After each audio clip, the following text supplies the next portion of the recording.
Olá pessoal, boa noite, boa noite. Quem for chegando agora, sejam todos bem-vindos. Vamos lá, aguardar nossa convidada chegar, Marta Serrati. Doutora Alexandra, que prazer te ver aqui. Cadê você, sumida? Pessoal, essa live hoje é uma live especial. Olá, Marli. E eu vou explicar o porquê que ela é especial. Pelo título, né? Eu sei... Olá, Diene. Eu sei que pelo título as pessoas ficam curiosas. Como assim o Café com Mulheres não fala de política? Bem, nós não somos partidários e estamos vivas. E nós temos que, um momento, né, requer isso, nós temos que falar assim. Política é cidadania, é futuro. Então eu peço a vocês, a nossa convidada, ela entende muito de política, há muito tempo eu acompanho. E ela vai nos trazer informações muito importantes. Então, se você puder, compartilhe essa live, convida uma amiga, que vai ser muito bem-vindo. E eu tenho certeza, deixa eu ver se ela já chegou. Não, me ajuda a vigiar aí. Não é mesmo, Marli? Então, eu vou até colocar aqui o título da live. Pronto, fixando. E é isso, pessoal. Então, eu espero a participação de vocês.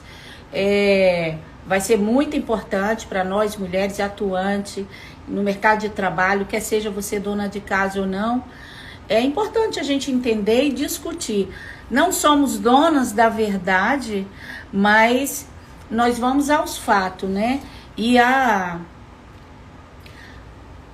Marta, ela tem, uma jornalista investigativa, então ela tem muitas informações.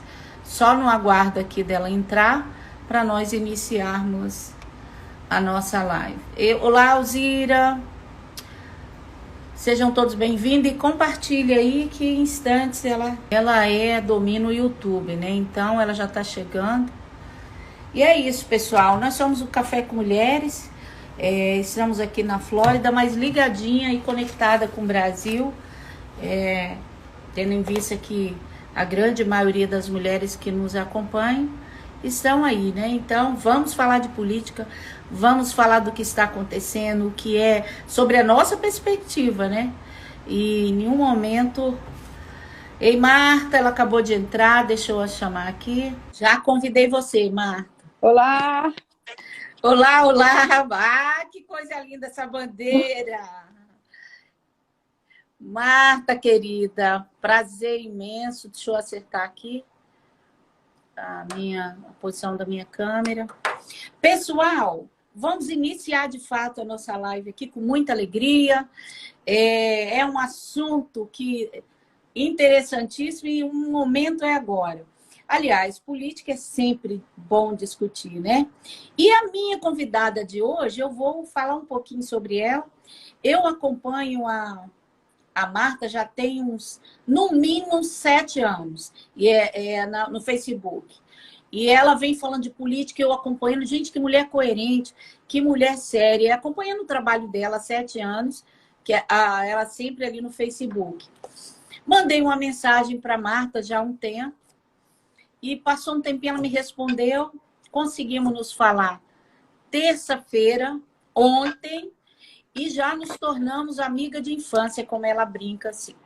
Então, eu quero que vocês... Eu vou deixar a Marta se apresentar um pouco e falar por quê. Qual é o porquê que ela começou tão atuante na política, de onde começou isso tudo. Então, Marta, muito obrigada e seja muito bem-vindo. O espaço é seu. Fala um pouquinho sobre você. Boa noite a todos aí, muito obrigada, Jussara. Fiquei tão feliz, menina, porque é tão bom, né, a gente saber que tem muito mais gente assim trabalhando e às vezes a gente não sabe onde é que estão, como estão. E eu fiquei muito feliz de conhecer o Café com Mulheres, que, por incrível que pareça, coincidentemente, eu também faço parte de um Café com Inteligência. E, naturalmente, a gente trata de geopolítica, de assuntos sensíveis nesse grupo, né? E eu quero mandar um abraço a todos aí do Café com Inteligência. Olha aqui, estou no Café com Mulheres. Com mulheres. Bom, a minha trajetória não é muito convencional mesmo.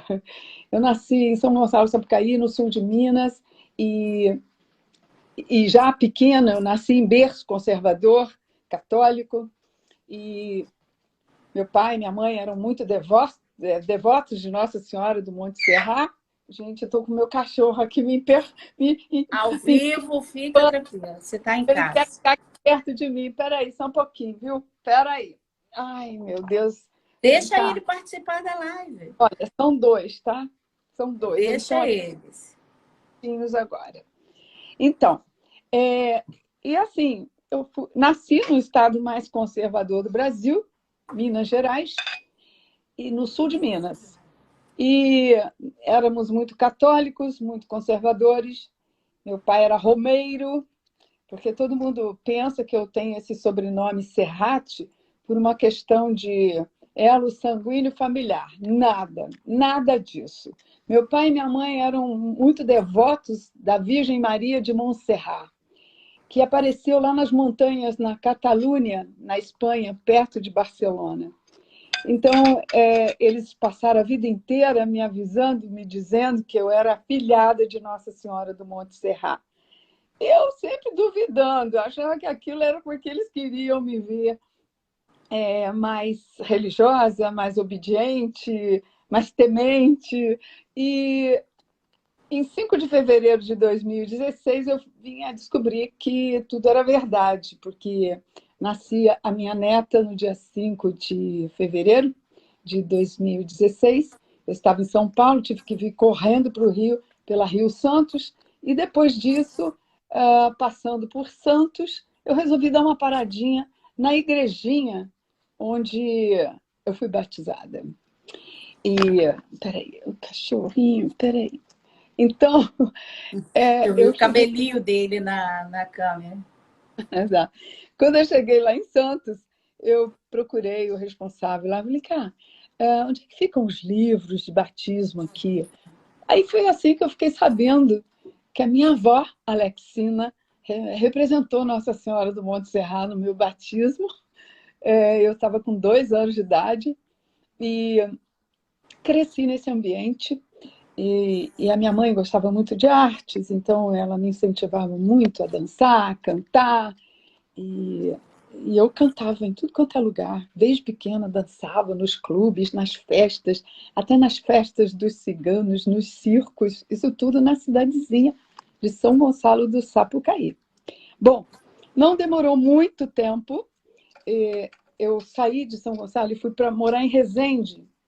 Resende é uma cidade ali do Rio de Janeiro, fica 3 horas aqui, onde tem a Academia Militar das Agulhas Negras. E lá eu morei 7 anos com meu pai e lá eu aprendi muita coisa e frequentei muito esse meio militar.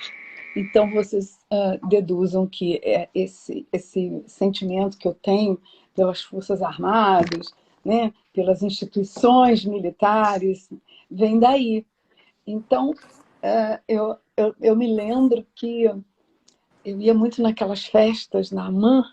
Eram bailes suntuosos, aqueles cadetes, aquela coisa, falava, tudo para mim, desde pequena, sempre foi muito cinematográfico, né?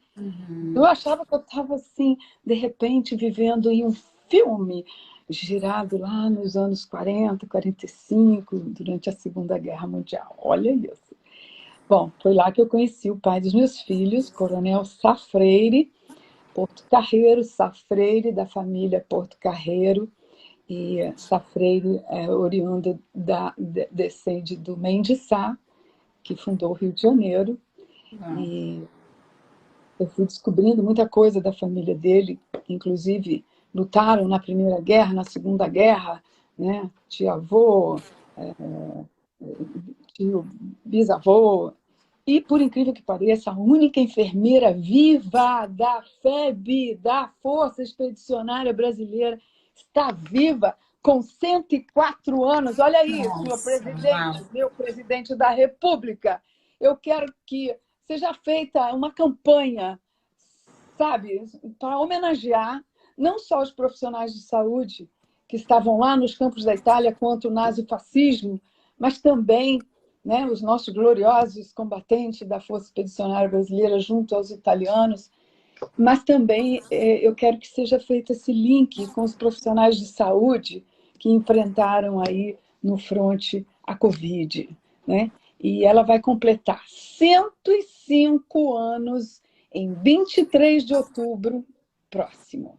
E aí eu me casei com o Coronel Safreire e tive 2 filhos e moramos assim em vários lugares do Brasil durante 8 anos. E eu aprendi muito, porque inclusive eu sempre fui artista e fomos morar no Rio Grande do Sul, e 2 anos ali em Cachoeira do Sul. Alô, Cachoeira, todo mundo de Cachoeira do Sul. Um frio danado, mas eu já tinha experimentado frio em Resende, porque ali chega abaixo de 0 também, nas Agulhas Negras, né? Naquela cordilheira. E saímos do Rio Grande do Sul, fomos transferidos para Lages, Santa Catarina. Frio. Quando eu digo para os meus amigos europeus, né, que eu peguei 12 graus abaixo de 0 em Lages, Santa Catarina, ninguém acredita. Chuva torrencial, muita chuva, muito frio. E lá em Lages, quando a gente estava morando em Lages, eu tinha um programa, participava de um programa de televisão junto com outras pessoas, que nós éramos uma associação de modelos, manequins, atrizes, enfim. E quando chegou a nossa transferência para Santa Cecília, gente, vocês não têm noção o que mulher de militar passa. Quando chegou em Santa Cecília, aquelas casinhas de madeira sem calefação, eu abri um salão de cabeleireiro, porque eu não conseguia ficar assim não produtiva em qualquer lugar. Porque o meu primeiro emprego na cidade onde eu fui educada, de São Gonçalo de Sapucaí, porque eu nasci em Machado. O meu primeiro emprego foi na Vigor, lá em São Gonçalo. Operária, Jussara, com 15 anos de idade, eu ficava lá lavando queijo, parmesão, aquelas coisas todas. E então, assim, eu sempre me senti muito produtiva. E para não me sentir produtiva, eu sempre fazia alguma coisa, em qualquer lugar que eu fosse. E lá em Santa Cecília, eu abri um salão de cabeleireiro. Só que eu nunca tinha feito curso de cabeleireiro. Mas eu sempre fui intuitiva. Então, eu só tinha um corte de cabelo que eu sabia fazer, que era aquele gatinho, que toda senhora gostava de fazer naquela época, assim, aqueles cortes gatinhos. Assim, algumas experiências que eu fiz não deram certo com o cabeleireiro. Eu imagino. De gatinho saíram qualquer outro animal, menos gatinho, né? E eu tive que fechar o salão de cabeleireiro naturalmente, né? Bom, fomos transferidos para um lugar mais distante ainda. Nós fomos para Campo do Areião. Gente, bota no mapa aí, no Google Maps. Campo do Areião era assim, era uma estação ferroviária, a linha de trem, meia dúzia de casinha dos funcionários da rede ferroviária, e a minha casa um pouco maior, e ali eu já morava com os meus 2 filhos e o nosso cachorrinho Thor, um Doberman. Gente, o frio era assim um drama humanitário. E tinha também uma churrascaria na estrada. Isso tudo ficava na beira da... Eu pensei que eu ia enlouquecer, porque eu deixei meu programa de TV em Lages. Eu falei, meu Deus do céu, o que eu vim fazer aqui? Eu chorava, aquele frio, tinha que botar bacia com álcool para tomar banho. Vocês não têm noção. Porque o frio era intenso, não tinha calefação, era uma casa de madeira. E o lugar mais quente da casa era o fogão de ferro na cozinha, que esquentava pra caramba. E aí eu falei, gente, eu não posso continuar aqui assim, eu tenho que ir embora. E meu ex-marido, então, comprou uma internet para mim. Sabe como é que era a internet naquela época? Gente, rádio amador. Eu tirei o meu brevet PY e o meu brevet PX. Então, nós tínhamos rádio amador. Passava o dia inteiro falando com navios do mundo inteiro, falando com gente do mundo inteiro. Era a nossa internet na época. Então, aquela coisa começou, aquele tédio, aquele desespero de querer ir embora, começou a ficar mais ameno. E em pleno frio eu comecei a olhar as crianças que caminhavam quilômetros na linha de trem para estudar. Aí a minha empregada falou, dona Marta, eles caminham muito tempo, quase 2, 3 quilômetros para chegar na escola. Eu falei, mas isso é um absurdo! E eu achei aquela maquininha Ling Ling, sabe, da maletinha, e eu comecei a escrever. Para o governador de Santa Catarina, Espiridião a mim, eu comecei a escrever para assistente social da rede Presta ferroviária. atenção, pessoal, ó. Tá? Toda a história, desculpa, Marta, toda a história dela é muito interessante. Mas agora vai caminhar como ela entrou de fato no ativismo, porque no ativismo, a partir continua para mudança social onde quer que eu estivesse já estava acontecendo desde a hora que eu nasci. Então, quando eu entrei nesse mundo, né, militar, que eu comecei a mudar de lugar toda hora, em qualquer lugar que eu ia, eu arrumava alguma coisa para fazer, para mudar tudo que estava em volta de mim. Então, eu criei a primeira escola pré-primária ali no Campo do Areião. Se chamava Chapeuzinho Vermelho. E aí, quando eu fui embora dali, junto com meu ex-marido, né, o Coronel Safrelli, olha, fizeram uma festa. Na festa, lá na sede, né, em Lages, eu cantei, agradecendo meu ex-marido. E eu cheguei ali muito gorda, eu cheguei quase 82 quilos, eu saí de lá na linha, na beca, porque eu comecei finalmente a emagrecer no meio do mato, tá? Comecei a correr, fazer uma alimentação só de saladas e comecei a fazer abdominal. Meu ex-marido pegou uma tábua, botou uma alça de couro, todo dia. Em menos de 2 meses, eu já estava pesando 52 quilos. Então, eu cheguei na festa adorando toda a fashion, cantando contigo, aprendi a conhecer o mundo, a ver adiante. Pois é, eu achando que estava despertando admiração às mulheres, como eu gostava de ficar conversando muito sobre política com os homens, elas não entendiam, e nem eu sabia também o que eu despertava, entendeu? Tanto nas mulheres como nos homens. Eu era completamente ingênua, assim, mas eu era muito bonita, então eu às vezes era hostilizada, não sabia por quê, mas nesse dia eu comecei a entender o meu papel no mundo. E foi aí que nós fomos transferidos para Caicó, Rio Grande do Norte. Calor, cara! Aquela paisagem desértica, eu não sabia se estava no Saara, se eu estava no Marrocos, se eu estava no deserto lá do Arizona, do Texas. Falei, gente, aqui eu vou viver uma vida intensa aqui. Pronto. Aí foi morar lá na unidade militar de engenharia em Caicó, um coronel que serviu na presidência. E lá a gente começou assim, parecia que a gente era ingleses na Índia. Ele gostava de tênis, botou um professor de tênis para todo mundo, ele gostava de festa e pronto. Eu adorei Caicó. Fiquei 2 anos lá, mas foi lá que a gente se separou. Cada um tem seu percurso e eu sempre falo para todo mundo que se separa, tá? Para com esse negócio de ficar brigando, pelo amor de Deus, por causa de traição, porque eu já fiz uma pesquisa. Os homens, eles têm a genitália toda para fora, eles são uns radares. Isso é natureza. E a mulher tem a genitália toda para dentro. Então, para proteger a pele, até o sentimento feminino, né? E a sexualidade é diferente da dos homens. O homem está parado, passa uma mulher, ele vira, ele olha. Passa um homem perto da mulher, dificilmente uma mulher olha.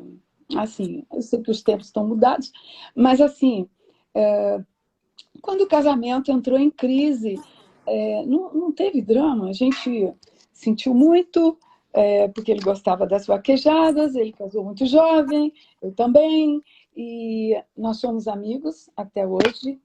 Temos um relacionamento muito cordial, ele, a mulher, tudo. Mas, assim, parem com esse negócio de ficar brigando, porque quando tem filho no meio, então, todo mundo tem que ficar amigo. Toma um engove, faz qualquer coisa, entendeu? Porque é horrível. E o perdão liberta. O perdão liberta e você passa a ser mais feliz, sabe? Então, Dali de Caicó eu vim para o Rio, fiz um curso de fotografia, fiz curso na Socila, e sempre com vontade de fazer as coisas, né? Até que eu fui para Natal, onde eu morei, né? Só aqui em Natal, morei em Caicó, mas no Rio Grande do Norte eu voltei do Rio para morar em Natal. Aí lá em Natal eu tinha 3 empregos. E, esqueci de falar que em Caicó eu montei uma academia de ginástica, de ginástica e dança, com uma esposa de sargento lá, nós éramos sócios. Lá durou, adorava. Bom, depois nós saímos de lá, eu vim embora, e em Natal eu comecei a gerenciar uma academia de dança, Corpo e Alma, da Diana Fontes, e eu comecei a dar cursos de modelo, que eu aprendi na Socila, então levei para Natal, era o primeiro curso lá em Natal. Tinha 3 empregos, porque eu estava cuidando dos meus filhos, sozinha. Tinha que pagar empregada, condomínio, aquelas coisas todas. Então eu tinha 3 empregos. E o terceiro emprego aconteceu da seguinte maneira. Uma amiga minha, que eu conheci dentro do Teatro Maranhão, um show do Luiz Melodia. Computaram, na minha infância, na minha adolescência, a minha paixão por música, por arte, por cultura. Pois é. Essa minha amiga um dia me ouviu cantar. Ela falou: Marta, meu marido é guitarrista. O nome dela é Dora Mendonça.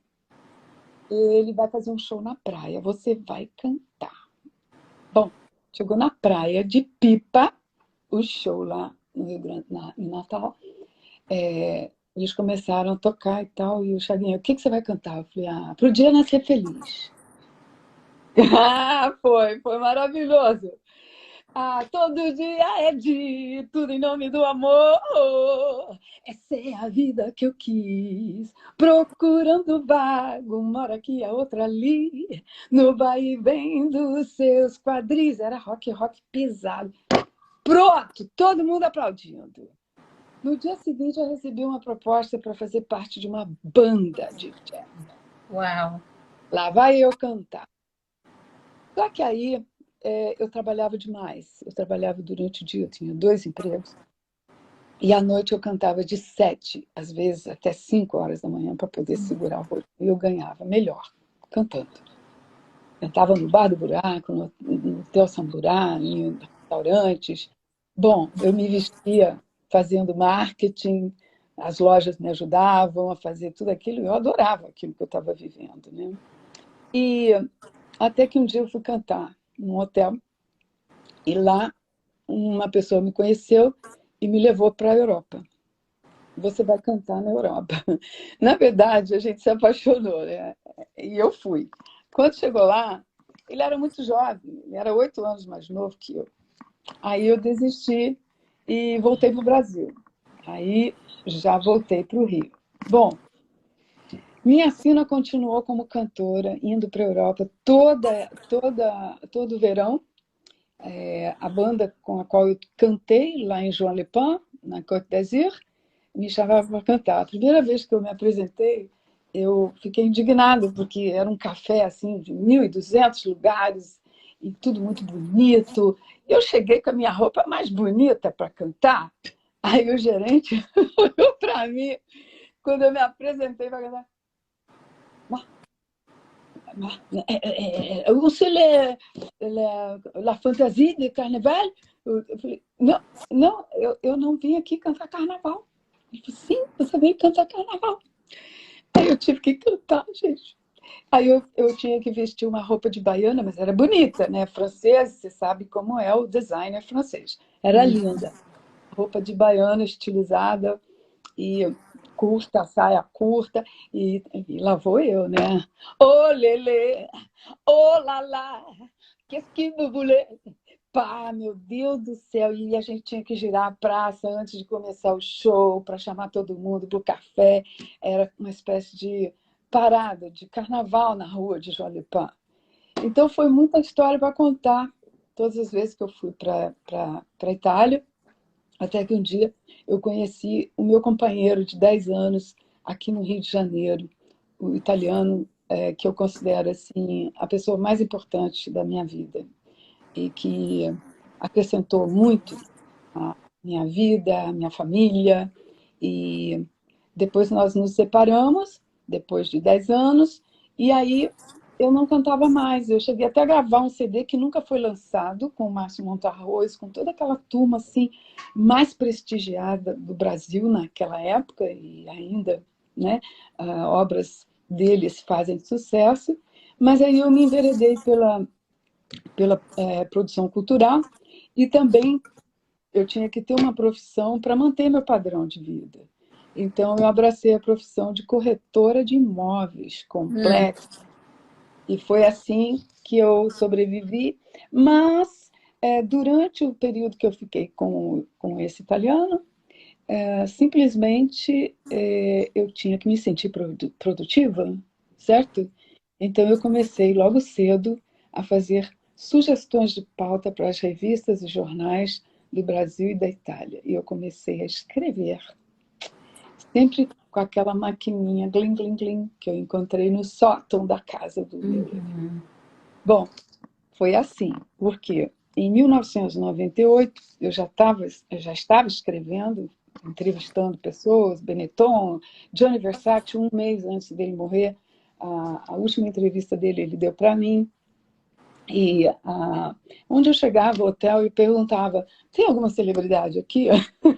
Então lá eu entrevistei a consorte do sultão de Brunei. Eu tenho tudo isso arquivado. E para conseguir meu MTB de jornalismo, né, que eram muitas matérias, inclusive matéria investigativa, que eu vou contar daqui a pouco, eu precisei apresentar o meu dossiê de matérias assinadas e publicadas para que o Ministério do Trabalho reconhecesse que eu realmente trabalhava e sobrevivia daquilo. Bom, em 1998, meu filho foi assediado. Agora começa a minha fase de ativista. Foi assediado por um pedófilo na internet, num programa chamado Freetel.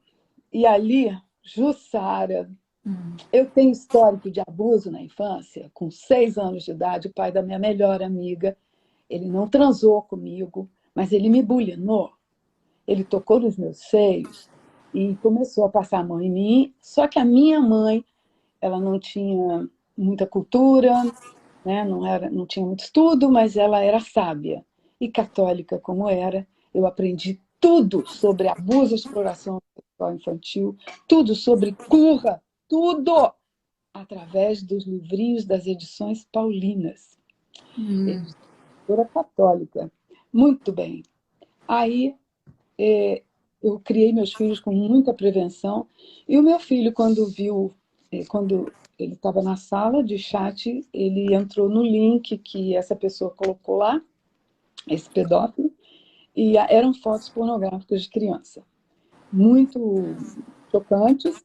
E aí nós começamos a ligar para todas as polícias, Polícia Federal, Polícia Civil, Polícia Militar, Forças Armadas, e todo mundo respondia a mesma coisa. Nós não temos técnicos, não temos tecnologia, não temos equipamentos para fazer esse tipo de investigação. Então, eu descobri que em outubro de 98, o Brasil, já na era da informática, fim de milênio, não tinha nada e ninguém para investigar crimes eletrônicos de qualquer natureza, principalmente crimes contra a criança.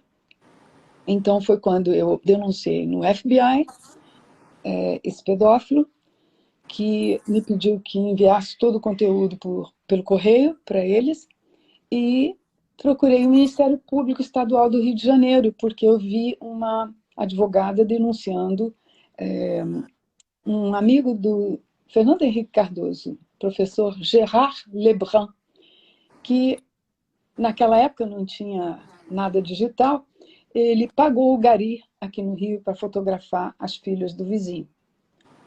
E botou o olhinho para revelar na Deplar, que eram aquelas lojas que revelavam, né, os filmes. E assim o Dr. Gerard conseguiu escapar, mas eu conheci essa advogada, Cristina Leonardo. Ela tinha uma ONG de direitos humanos e ela me acompanhou até o Ministério Público, eu não queria ir sozinha. E assim através do promotor Romero Lira e a Carla Rocha, do jornal o Globo, a gente começou uma investigação. E o hacker, na época, mais famoso, era o Vanderlei Abreu, que está lançando um livro, inclusive, agora em setembro, em outubro, eu acho que já lançou, não sei. Ele era o hacker mais famoso da época porque ele invadiu 150 computadores da NASA quando era menor. Ele é filho de um coronel do Exército e teve que cumprir a penalidade trabalhando para a NASA 3 anos de graça. E ele era o mais famoso da época. Então, ele participou dessa investigação, que durou 2 anos. No dia 1º de janeiro de 2000... e gerou aquela Operação Catedral, que prendeu pedófilos aqui no Brasil e no mundo inteiro.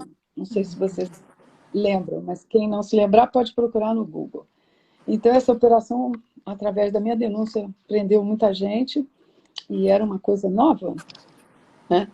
E o Vanderlei passou a trabalhar com a Polícia Federal, porque eu tenho um vídeo aqui que eu preciso digitalizar, do Renan Calheiros, que era ministro da Justiça na época, que eu chamei para exigir que a Polícia Federal fosse treinada e equipada para rastrear qualquer tipo de crime eletrônico, principalmente contra crianças.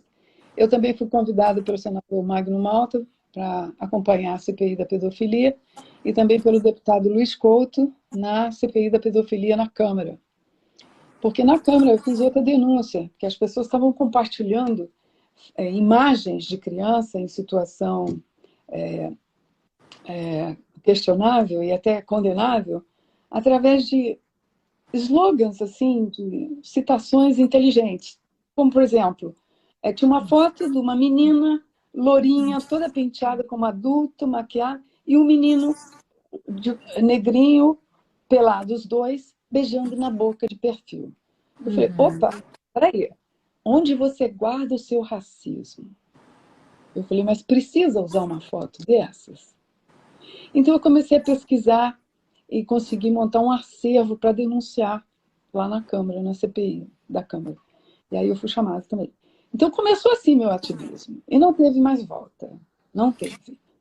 Porque aí com a internet, Jussara, eu não parei mais. E do combate ao abuso e exploração sexual, eu fui convidada para trabalhar no projeto Brasileirinho da Polícia Federal Antidrogas. E como comunicadora e como assessora de imprensa, que eu trabalhei 3 anos e meio com Fábio Domingos, que era o presidente do Sindicato da Polícia Federal e também promotor do Brasileirinho, e com o pessoal da Polícia Federal mesmo, que chancelava o projeto, eu coloquei dentro da novela da Glória Pérez, o clone, porque tinha aquela personagem dependente de drogas, e foi um sucesso. Nós fomos lá no bar da Dona Jura, a policiada toda da Polícia Federal que eu levei, do sindicato, e depois fomos para Brasília, que ela foi homenageada, fizeram muita festa, muita promoção, né, muita divulgação, eu trabalhei direitinho, ganhei honrarias e tal. Bom, aí eu parti para o meu projeto, que eu queria que o foco fosse as crianças. Eu tenho essa cartilha que eu tentei colocar quando o Haddad era ministro da Educação. Haddad, escuta aí, escuta o que eu vou lhe dizer. Eu fui no programa da Ana Maria Braga, ela perguntou para mim por que a minha cartilha Vida de Criança não estava nas escolas. Eu respondi para ela, Ana, o ministro, eu estou tentando acertar o ministro Fernando Haddad há quase 2 anos, e o chefe de gabinete dele disse que ele não tem tempo. E lotaram a caixa postal do Ministério da Educação. Eu fui chamada, eu fui lá com o meu parceiro no projeto. Quando eu cheguei lá, eu fui atendida pela senhora Rosileia Willi, uma das mentoras daquele kit questionável que o Bolsonaro fala tanto.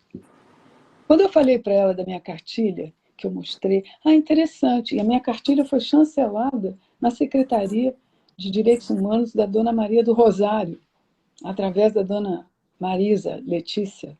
Era petista, o governo era, mas para a prioridade, o foco era o projeto de prevenção e eu queria doar o link da cartilha para estar no site do Ministério da Educação.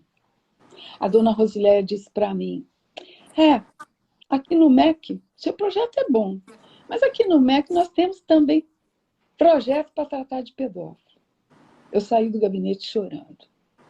Então, eu falei, nunca mais eu vou procurar esse governo para ajudar na prevenção. E eu queria doar o link. Assim, Jussara, eu não consegui mais voltar atrás. Eu, quando vi as mulheres de militares acampadas, porque todo mundo pensa que as manifestações de rua começaram em 2013. Mentira! Não começaram em 2013. As manifestações de rua e acampamentos em Brasília, tá? Começaram no governo Lula, com as mulheres de militares, lideradas por Ivone Luzardo, em frente ao Congresso Nacional, acampamos durante a reunião da cúpula árabe em Brasília. E quando eu vi aquela mulher louca, maravilhosa, pulando em cima do carro do Lula, mulher de milico, pô, essas são da minha escola, vamos lá. Peguei um avião, fui lá, me apresentei. Foi lá que eu conheci Joseíta Brilhante Ustra, foi lá que eu conheci o Brilhante Ustra, que eu conheci um monte de gente, né? E assim nós nos tornamos, né, ativistas mais contundentes na política e principalmente contra as ideologias malucas que estão aí, né? E dali por diante veio o movimento. Eu estou falando de 2005, tá, gente? As mulheres militares acampadas no Congresso Nacional. Aí, dali, em 2006, surgiu aquele movimento Basta, que as pessoas colocavam outdoors, banners, cartazes nas janelas, né, aqui do Rio, das capitais do Brasil inteiro. Aí veio depois o movimento Cansei, que tinha Ana Maria Braga, tinha um monte de artista, porque estava todo mundo de saco cheio do Mensalão. Né? Naquela história toda do João de Deus, que ganhou 200 vezes na loteria, né? Da CPI dos anões, e era uma atrás da outra, até o Mensalão. E assim, quando chegou em 2007, 2006, 2007, eu liderei aqui no Rio de Janeiro o Dia da Dignidade Brasileira, eu, César Lippe e Glauci Reis. Foi um sucesso, um monte de artistas, conseguimos regimentar todo mundo, carreata, bandeira, tudo. E quando chegou na Copa, fui na Copa, quando o Lula estava com a dona Maria Letícia, dentro com o staff dele no Maracanã, quem não se lembra da vaia astronômica que eles levaram dentro do Maracanã? 40 mil pessoas vaiando. Estou falando de 2006, 2007, eu não lembro exatamente. Quando foi a Copa do Mundo? Acho que foi 2006.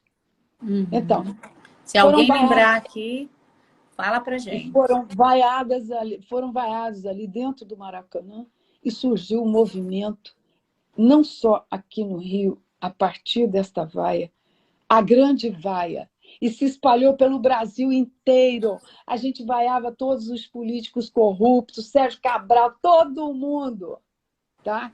Que entrou na Lava Jato mais tarde. Eles já estavam lá sendo vaiados por nós em 2006, 2007. E como o Mensalão acabou em pizza também, né? A gente ficou assim meio no desalento, né? 2008, 2009. 2006. Alguém está falando aqui que foi 2006. A Copa, né? Então, a grande vaia começou em 2006 com a vaia no Maracanã e depois disso se espalhou pelo Brasil inteiro, as pessoas na rua, era muita gente nas ruas. Depois veio o pessoal também lá de São Paulo com a Marcha da Família, com Deus pela Liberdade. 2013 surge o movimento 20 centavos. Bom, aí a gente ficou com saudade da grande vaia, de ir para a rua, e foi todo mundo junto com o movimento 20 centavos. Mas aí, quando começou o vandalismo dos Black Blocs, que aquele era o movimento dos 20 centavos verdadeiro, e a direita viu que não era aquilo, não era a nossa bandeira, vandalismo. Quem não se lembra dos Black Blocs? Né? Então foi quando a direita se retirou da rua e voltou com força total, MBL, revoltados online, vem para a rua, nas ruas, Brasil limpo. Aí veio aquela catatal de movimentos, de novo se espalhando, né?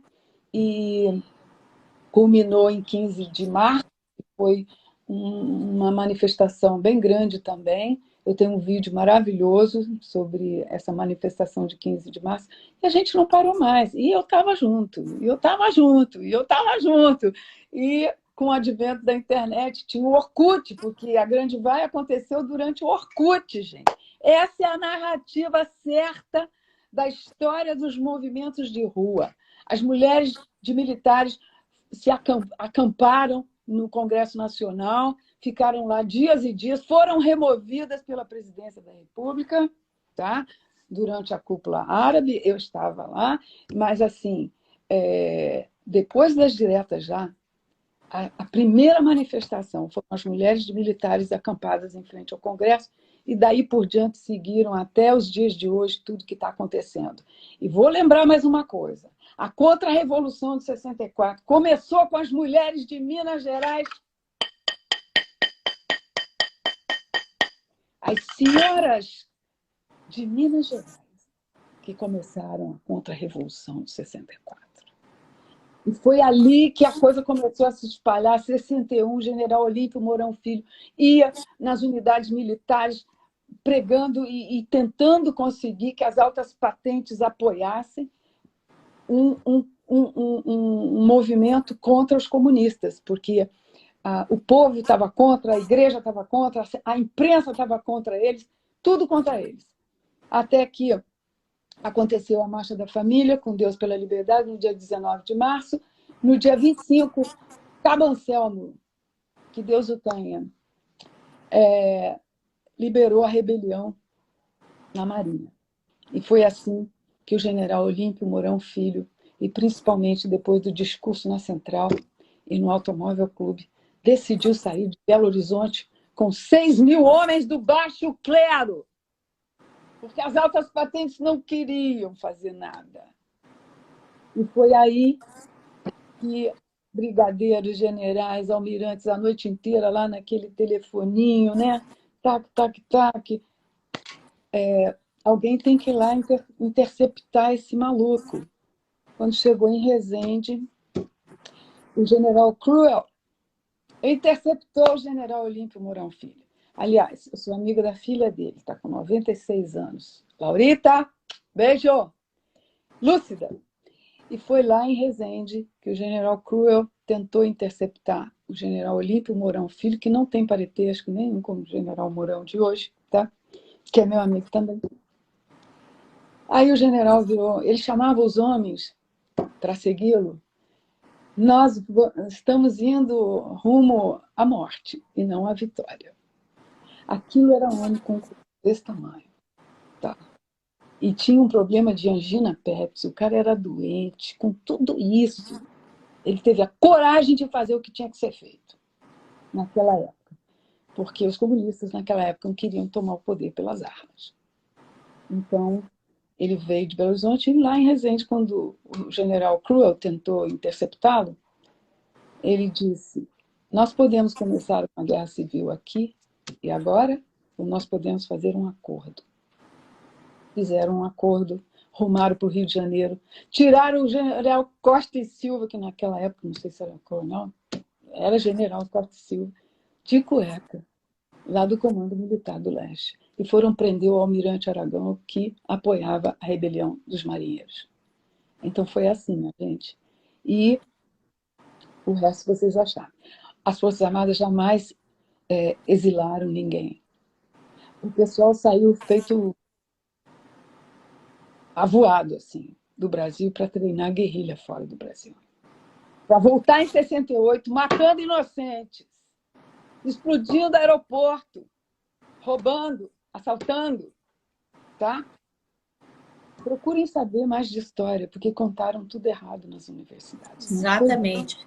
Marta, como eu estou aqui de olho também no tempo, porque assim, você tem muito conteúdo para passar, e para quem não conhece a Marta, eu no Instagram nem tem tudo sobre ela, porque ela teve muita força, o histórico dela maior, acho que está no Facebook e no YouTube. Mas vai aqui em cima, no esquerdo, clica, segue a Marta, que já tem muito material lá. Mas Marta, pessoal, ela já entrevistou várias personalidades, não só celebridade, personalidade relevante no Brasil. Ela tem um currículo assim invejável de entrevista, como jornalista independente, né, Marta? E Exato. aí, nós vamos agora, para esse tempo agora, nós temos acho que 10 minutos, vamos tentar em 10 minutos falar sobre o cenário atual. Estamos no momento, 2 dias, vamos colocar, né? 2 dias da eleição, vamos colocar 2 dias. E eu costumo falar, sempre falei no início dessa live, sempre venho falando, Café com Mulheres, ele não é um grupo político. Porém, nós não temos cunho partidário, mas nós somos vivas e somos mulheres inteligentes.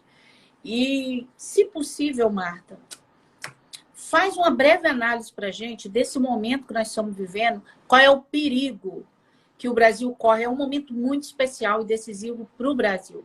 Então, se você puder, é uma pena, eu queria que a live se estendesse mais, mas é o Instagram que eu divulgo. Qual é a sua análise desse período que o Brasil vive agora? Qual a importância do voto agora? Bom, uma das celebridades que eu mais entrevistei do mundo da política é o nosso presidente. Eu acho que talvez eu seja a que mais entrevistou, basta Você é procurar lá no amiga dele, né? Tributo a Jair Bolsonaro, Messias Bolsonaro. Bota lá no YouTube. Márcia Serrati, tributo a Jair Messias Bolsonaro. Fiz um vídeo com todas as entrevistas e assim me encontrei várias vezes e tenho muito orgulho de conhecê-lo pessoalmente há muitos anos. Sou eleitora dele desde quando ele se candidatou a primeira vez e ele era realmente um deputado do baixo clero ali, né, com uma rejeição desde o início, pelo que ele dizia. Ah, mas ele já votou no Lula, ele já falou bem do Lula. E olha só, eu sempre cito uma citação da minha autoria, que as pessoas precisam entender uma coisa. Só os mortos e os ignorantes não mudam de ideia. Naquela época, o Bolsonaro estava ali, ele levantava a bandeira do conservadorismo, sim, e todo mundo sabe como funciona aquela latrina. Eu falo latrina e eu peço desculpas aí, tá? Porque o que a gente já viu dentro do Congresso acontecer, de corrupção, não importa se o parlamentar é senador, deputado, e a gente não pode colocar todo mundo no mesmo saco, porque já teve gente muito boa ali, eu me lembro. Então, assim, de lá para cá, de 64 para cá, pelo que a minha mãe me contava e pelo que eu sentia, porque eu vivi os anos do regime militar, onde o ensino era de altíssima qualidade, tinha tanta coisa boa, e não é isso que a esquerda conta, tá? Eu lembro que o Costa e Silva aposentava ministro do STF, que, né, não fazia exatamente aquilo que era preciso, né, e ele dava para casa. Hoje, do clima que eu senti naquela época, que a minha mãe me contava quando eu era criança, e depois do período todo que eu vivi, que eu soube, né, de tudo que aconteceu, hoje é mais perigoso. É mais perigoso o clima político, partidário, ideológico, porque desde muito tempo, da Revolução Industrial, essa coisa da interferência de inimigos externos, cooptando inimigos internos. E aí, naquela época, tem um vídeo do Chico Buarque dizendo: se vocês quiserem, escrevam para mim, peço aí para a Jussara, ele dizendo que naquela época, em 64, era muito difícil conseguir droga. Tá? Então, as drogas sintéticas, as mais perigosas ainda, começaram a acontecer até chegarmos onde estamos. Então, você vê, né, o que eu chamo de narcopolítico crime organizado. Porque o narcotráfico tem influência, e muita influência nisso tudo, porque ele municia e também patrocina, né? Muita coisa da política que a gente sabe.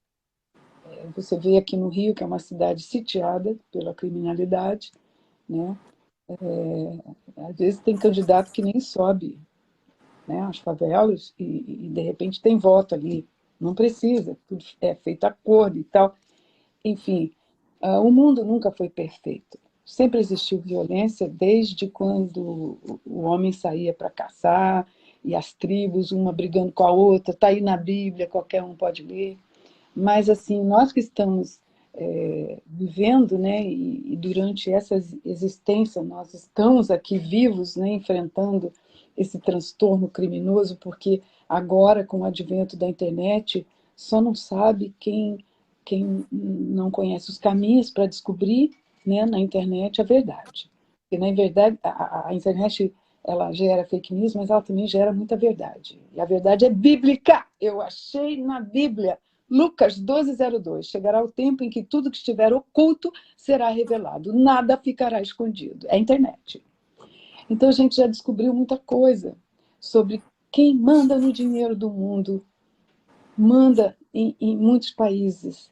E tem uma coisa chamada mercado financeiro também, que move muita desgraça alheia por causa de dinheiro, né? Quem vai ganhar mais, quem vai perder mais, virou uma roleta russa, né? O destino dos povos dentro das bolsas de valores.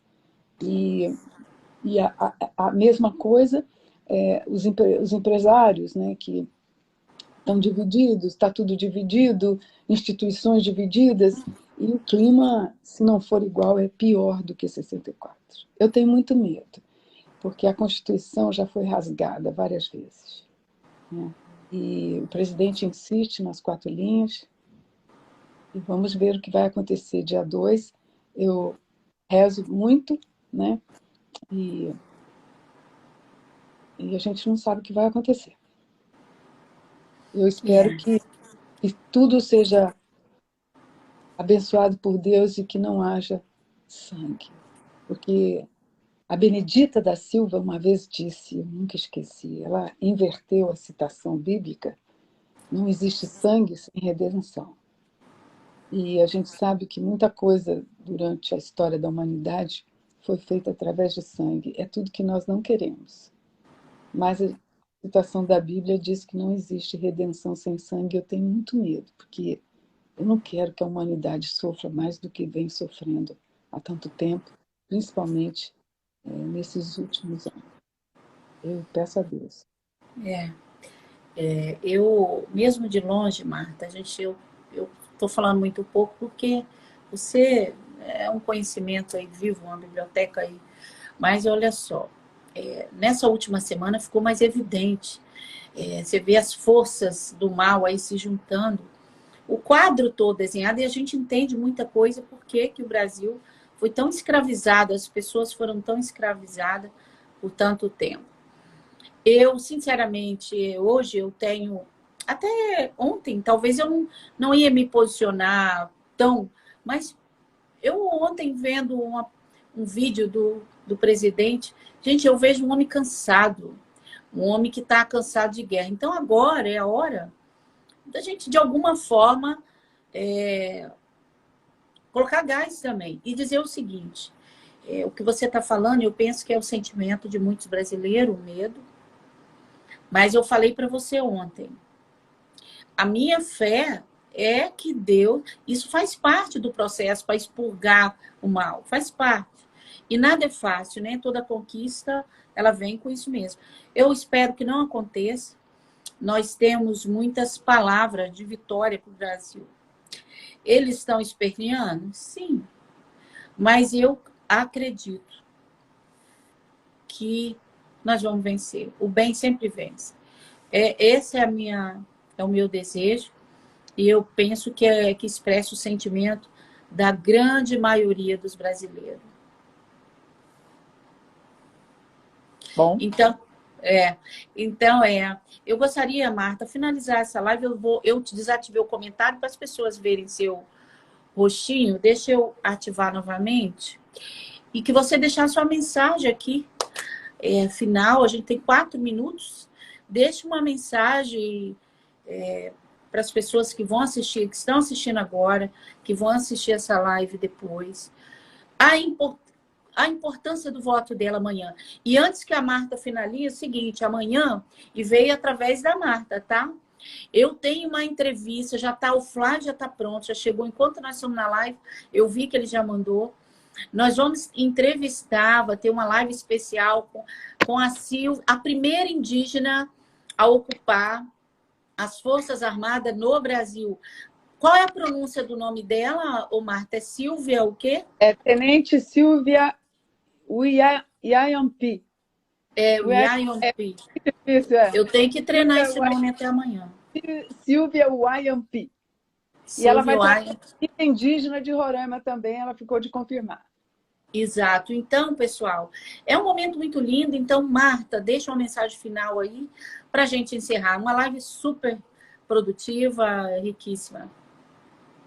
Bom, é um momento tenso, né? Todo mundo está muito preocupado e a gente já veio aí dos últimos 2 anos e meio aí enfrentando um transtorno criminoso contra a humanidade, né? E hoje a gente está assistindo um flagelo de quem acreditou na solução mágica contra uma doença que maltratou muita gente, né?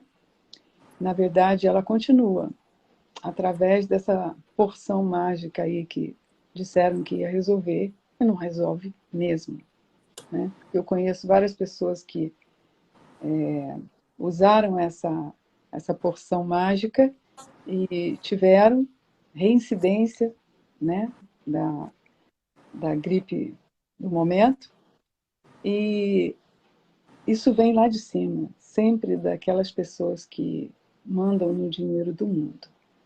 Mas a gente não pode desistir, todo mundo tem que ativar a sua porção de ativista. E tem que saber de política, quanto mais melhor, para poder votar direito. Tem que saber o que é ideologia, o que é guerra do Paraguai, guerra da Segunda Guerra, terceira. Tem que procurar história, tem que procurar conhecimento, tá? E saber que a paz é só um intervalo entre guerras. E a gente tem que estar lutando constantemente pelos nossos entes queridos, por nós mesmos, pelas pessoas que nos querem bem.